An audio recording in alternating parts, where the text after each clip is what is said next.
YouTube audience, and welcome to the next episode on the Spin Nerd channel. Today we will catch up with our previous episode about the greatest guitar solos ever. This is gonna be part 2 of that series. As I told you before in the previous video, I really want to make a gigantic list of terrific guitar solos, in my opinion. Guitar solos that send shivers down my spine. Guitar solos that make you wait for it in the song. That you really want to, scrub the song forward to hear it, that you're longing for this terrific piece of sound. Such songs I will mention in this list. Some of the solos I mention here won't be that good or that special for you maybe, but they are for me, and sometimes it's really, undescribable why this solo really is so touching for me, but it just is. So let's just get on with it.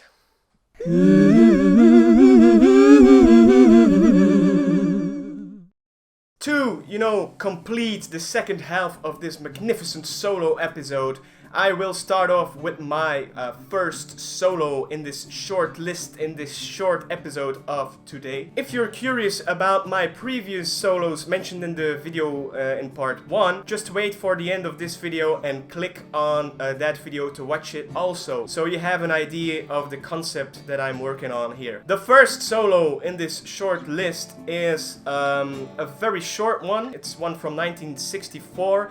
From one of my favorite all-time classic rock and roll tunes ever, by one of my favorite rock and roll guitarists ever, a very influential performer. It's no one else than Chuck Berry with the great solo in No Particular Place to Go. This is a pretty simple solo because it doesn't have that much, chord switch in it. It stays on the same sort of level of tones. It's just rolling with a very classic rock and roll sort of sound to it. That's the kind of sound you really want in that sort of classic songs. Like I said, very short solo, appears in the middle of the song and somewhere towards the end. It's just great, it's so energetic, and sometimes I rewind the song a bit to hear it again. So yeah, No Particular Place to Go, Chuck Berry. Solo number 2 in the grand guitar solo list is straight on one. I think this used to be my favorite guitar solo of all time, but I figure it's a very cliche sort of solo. Everyone knows this one, and there's a lot of people that will place this solo on their number 1 of their favorite solo guitar solo list. Every time I hear it, as cliche as it is, it really keeps grabbing me and keeps, giving me good sort of vibes. And this one I can almost, sing from the top of my head, from beginning till end. And it's a solo from about, this one is difficult, 3 minutes, I guess. It's played by the 2 lead guitarists in this particular band. We're talking about, of course, the 1976 solo in Hotel California by the Eagles. It's one of my favorite songs of all time. The lyrics, the melody, all the musicianship in this song is just, fantastic. But I still wait for the end of this song to come for this magnificent solo, and I wish the solo was even longer. It's only 3 to 4 minutes, but I wish it would have been 7 minutes or something like that, because it's so great, and the other, instrumentalists from the band really delivered that great bass for the solo, that great background musical bass sound, and they're all working together to deliver this great piece of music. Especially the harmonies, the guitar harmonies at the end, the typical.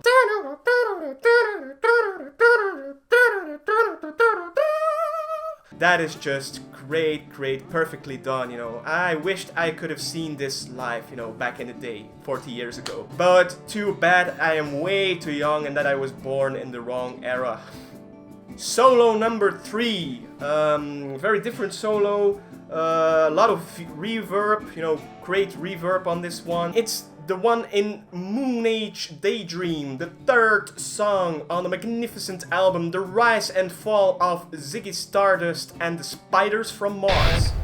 Yeah, well, this is, like I said, the reverb does a lot on this solo. It appears towards the end of this magnificent song. The song is great as a piece on itself. It has that sort of space vibe, like I told you before in the previous solo episode a few weeks back.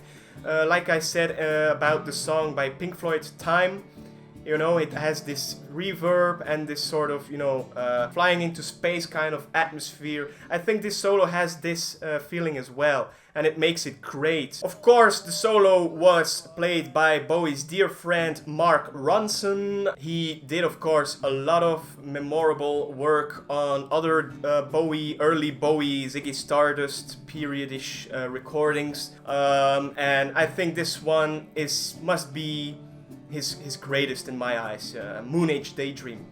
Love it, love it. Number 4 already in this short list, in the part 2 of the greatest guitar solos ever, is a very famous one again. It is one that a lot of fans of this band will also call one of the greatest solos they ever did, or the guitarist in this band ever did.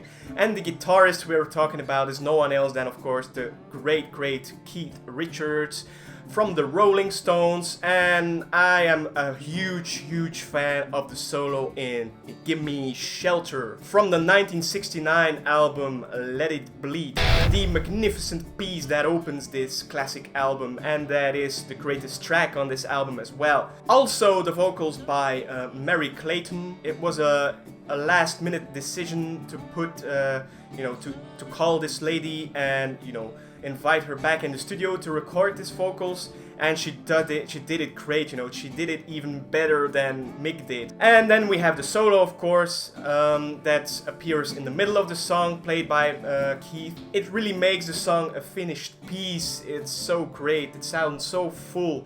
It's not the longest solo, it's pretty short. I really love this solo. One of my favorite Stones solos of all time. There's a lot of great Stones solos, of course, which I will come back to later on in this list, but the one in this song, it must be one of my favorites. Then the last solo in the list, I again waited to put one of my all-time favorite solos, to put it last again. It's by my favorite band, not one of my favorite bands, but really my favorite band of all time. It's such a touching, tender sound, it really fits greatly in the atmosphere of the song itself. It's the one in Something by the Beatles, put out in '69 on the great, fantastic, magnificent masterwork Abbey Road by the Beatles, the second song on it.